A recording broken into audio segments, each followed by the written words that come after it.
story. I think for a while he was working, after he got released by Lancashire, as a painter and decorator.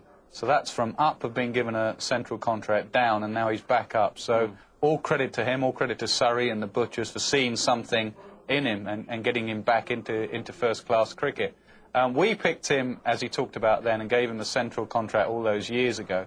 We got a good report back from Mike Gatting, I think, on an A tour that he bowled really well. Well, he was saying his 2 A tours went well. Yeah, he was a 21-year-old, and we thought, why not? What was a central contract? 15 grand? Why not take a gamble back then? We might have someone. As it was, when he came in the side, he was obviously not ready. He hadn't grooved his action, but he's gone away. He's had some hard times. I would still say, when you ask me how talented is he, he's not a Monty Panesar natural spin bowler. And in a sort of funny sort of way, that's helped his 2020 cricket, because there's still the odd natural variation of him dragging the ball down, bowling the odd fuller delivery, and batsmen don't know how to set themselves to hit him. So he's no natural spin bowler. He bowls well. He's just got wickets in a championship game, and his batting is actually very unorthodox and fine. He's a fine batsman. His batting in Test matches is far more effective than his bowling. A natural eye, a natural striker.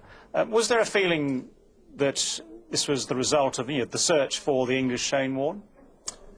Yeah, there's no question that he was over-promoted early on at Lancashire. In the late 90s, around about the turn of the decade, when he was starting to come on at Lancashire, I felt he was a pretty talented cricketer, all-round cricketer, in that he, as Nasser said, he batted in quite an orthodox fashion. He was very quick in the field, so a good one-day cricketer for you, because he could bat, field, and he could bowl okay, but his bowling was only okay, had fundamentally quite a flawed action, didn't use his left side at all.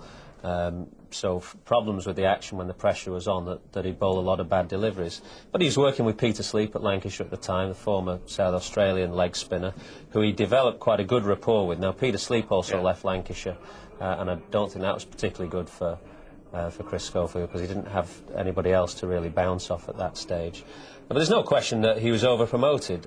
So the kind of up to down is a little bit, partly, I suppose, bad handling, that he shouldn't have been promoted so early. Also, I think it's fair to say, and he would say, looking back, that he didn't work hard enough at that stage.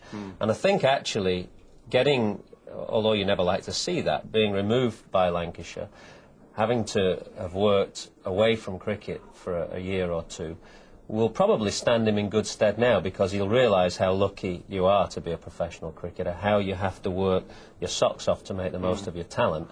And I would imagine that he's not going to let this second